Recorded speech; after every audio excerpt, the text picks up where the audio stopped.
उत्तराखंड के तीर्थ स्थलों के दर्शन के बाद रामनगर पहुंची मध्य प्रदेश की पूर्व मुख्यमंत्री और हिंदूवादी नेता उमा भारती ने अपने बयान से एक बार फिर राजनीतिक और धार्मिक दोनों ही मोर्चों पर चर्चा छेड़ दी है।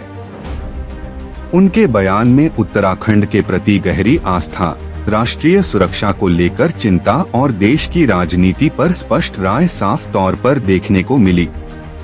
उमा भारती ने उत्तराखंड को भारत की सबसे पवित्र भूमि बताते हुए कहा कि यह राज्य केवल एक भूभाग नहीं बल्कि आस्था और आध्यात्म का केंद्र है। उन्होंने भावुकता व्यक्त करते हुए कहा कि अगर पिछले जन्म में अधिक पुण्य किए होते तो उनका जन्म उत्तराखंड में होता। इस कथन से उन्होंने राज्य के प्रति अपने गहरे जुड़ाव और भावनात्मक संबंध को स्पष्ट किया।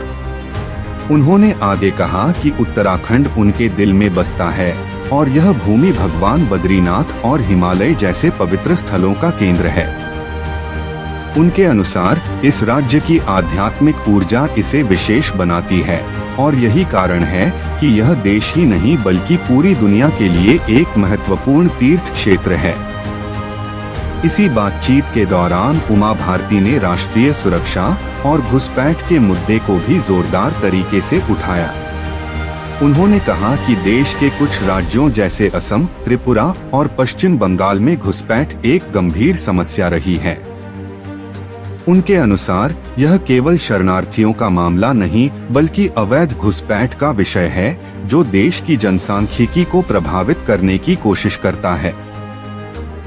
उमा भारती ने दावा किया कि जहां जहां भारतीय जनता पार्टी की सरकारें बनी हैं, वहां इस तरह की समस्याओं पर नियंत्रण की दिशा में काम हुआ है। उन्होंने केंद्र सरकार और प्रधानमंत्री नरेंद्र मोदी के नेतृत्व की सराहना करते हुए कहा कि मौजूदा नेतृत्व हर चुनौती का सामना करने में सक्षम है और देश को वैश्विक स्तर पर मजबूत स्थिति में ले जा रहा है। उत्तराखंड को लेकर उन्होंने विशेष चिंता भी जताई। उन्होंने कहा कि राज्य के कुछ हिस्सों में जनसंख्या संतुलन और डेमोग्राफिक बदलाव के संकेत दिखाई दे रहे हैं, जो भविष्य में चिंता का विषय बन सकते हैं। उन्होंने मुख्यमंत्री पुष्कर सिंह धामी के प्रयासों की सराहना करते हुए कहा कि राज्य सरकार इस दिशा में काम कर रही है, लेकिन केवल सरकार ही नहीं बल्कि समाज को भी सतर्क रहने की जरूरत है। उन्होंने जनता से अपील करते हुए कहा कि किसी भी संदिग्ध गतिविधि पर ध्यान देना जरूरी है और समाज को जागरूक होकर अपनी भूमिका निभानी चाहिए। उनके अनुसार कई बार सामाजिक स्तर पर लापरवाही बड़ी समस्याओं को जन्म देती है। सामाजिक और पारिवारिक जिम्मेदारी पर बात करते हुए उन्होंने विशेष रूप से परिवारों से आग्रह किया कि वे अपनी बेटियों को जागरूक करें और उन्हें सुरक्षित वातावरण और सही जानकारी दें। उन्होंने कहा कि समाज की सुरक्षा केवल कानून पर निर्भर नहीं रह सकती, इसके लिए सामूहिक जागरूकता जरूरी है। धार्मिक स्थलों की पवित्रता को लेकर भी उमा भारती ने अपनी राय रखी। उन्होंने कहा कि केदारनाथ और बद्रीनाथ जैसे धामों की पारंपरिक गरिमा को बनाए रखना अत्यंत आवश्यक है। उनके अनुसार समय के साथ इन स्थानों की पवित्रता और अनुशासन में कुछ बदलाव देखने को मिले हैं, जिस पर गंभीरता से विचार किया जाना चाहिए। उन्होंने यह भी कहा कि उत्तराखंड जैसे धार्मिक राज्यों की पहचान उनकी आस्था और अनुशासन से जुड़ी होती है और इसे बनाए रखना केवल प्रशासन की नहीं बल्कि समाज की भी जिम्मेदारी है। अपने वक्तव्य के अंत में उन्होंने कहा कि उत्तराखंड की रक्षा स्वयं भगवान बद्रीनाथ करते हैं, लेकिन इसके बावजूद राज्य के लोगों और सरकार को हमेशा सजग और जिम्मेदार बने रहना चाहिए। रामनगर में ही अपने दूसरे बयान में उमा भारती ने पश्चिम बंगाल की मुख्यमंत्री ममता बनर्जी पर भी टिप्पणी की। उन्होंने कहा कि उनकी ममता बनर्जी से लंबी राजनीतिक और व्यक्तिगत पहचान रही है, लेकिन अब उनकी राजनीतिक शैली में जिद का प्रभाव बढ़ता जा रहा है। उन्होंने कहा कि ममता बनर्जी अपनी जिद के कारण कई बार राजनीतिक सफलता हासिल कर चुकी हैं, लेकिन यही जिद अब उनके लिए चुनौती बन सकती है। उनके अनुसार हर परिस्थिति में एक ही रणनीति काम नहीं करती और समय के साथ बदलाव जरूरी होता है। उमा भारती ने कहा कि यदि कोई नेता अपनी जिद पर अड़ा रहता है तो यह लोकतंत्र की भावना के खिलाफ माना जा सकता है और इससे न केवल राष्ट्रीय बल्कि अंतर्राष्ट्रीय स्तर पर भी आलोचना हो सकती है। हालांकि उन्होंने यह भी स्पष्ट किया कि उनका ममता बनर्जी के प्रति व्यक्तिगत सम्मान बना हुआ है और वे उन्हें बड़ी नेता मानती हैं। उन्होंने सलाह दी कि ममता बनर्जी को चाहिए कि वे सम्मानजनक तरीके से अपने राजनीतिक फैसलों पर पुनर्विचार करें और लोकतांत्रिक ढांचे के भीतर आगे बढ़े। इन सभी बयानों के जरिए उमा भारती ने एक तरफ उत्तराखंड के प्रति अपनी गहरी आस्था और भावनात्मक जुड़ाव को सामने रखा, वहीं दूसरी ओर राष्ट्रीय सुरक्षा, जनसांख्यिकी परिवर्तन और विपक्षी राजनीति पर भी अपनी स्पष्ट और मुखर राय व्यक्त की।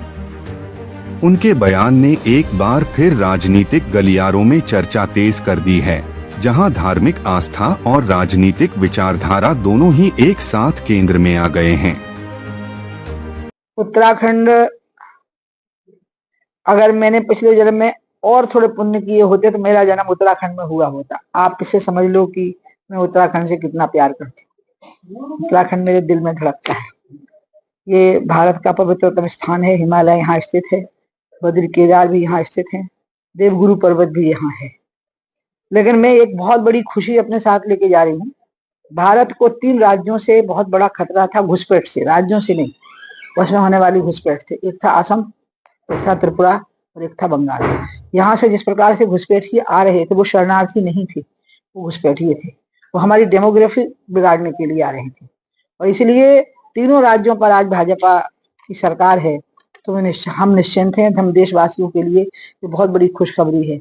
अब मोदी जी हर चुनौती का सामना करेंगे और हर भारत के संकट को पटकने नहीं देंगे और भारत को वो सर्वोत्कृष्ट देश दुनिया का बना करके रहेंगे। ये उत्तराखंड में ही मुझे खबर मिली तो मैं बहुत खुश मन से जा रही हूँ।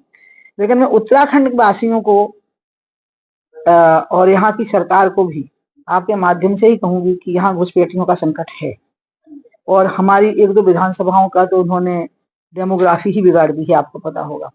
इस बारे में बहुत सख्ती भी हुई है पुष्कर धामी की सरकार। यूनिफॉर्म सिविल कोड पास करने वाली पहली सरकार धामी साहब की थी।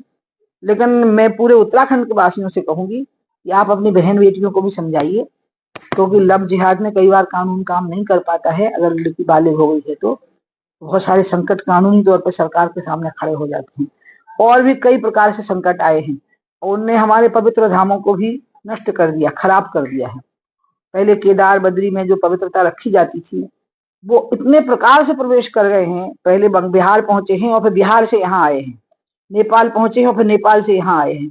इसलिए जैसे धामी साहब सतर्क हैं, इसी प्रकार से जन समुदाय को भी सतर्क रहना है कि उनको किसी भी प्रकार से प्रश्रय न मिल पावे, क्योंकि उनका टारगेट है उत्तराखंड में सेटल होना। पहाड़ है, नदियां हैं, कैच करना मुश्किल है। आपको तो पता ही है यहाँ की कई विधानसभाओं की डेमोग्राफी बिगड़ गई है उनकी वजह से, तराई की मतलब इधर नीचे। ये मैं जरूर चिंतित हूँ। बाकी उत्तराखंड की रक्षा तो भगवान बद्रीनाथ स्वयं करते हैं, इसलिए कोई चिंता है। ममता बनर्जी इस्तीफा देने से मना कर रही है, क्या कहते हैं इसको लेकर आप?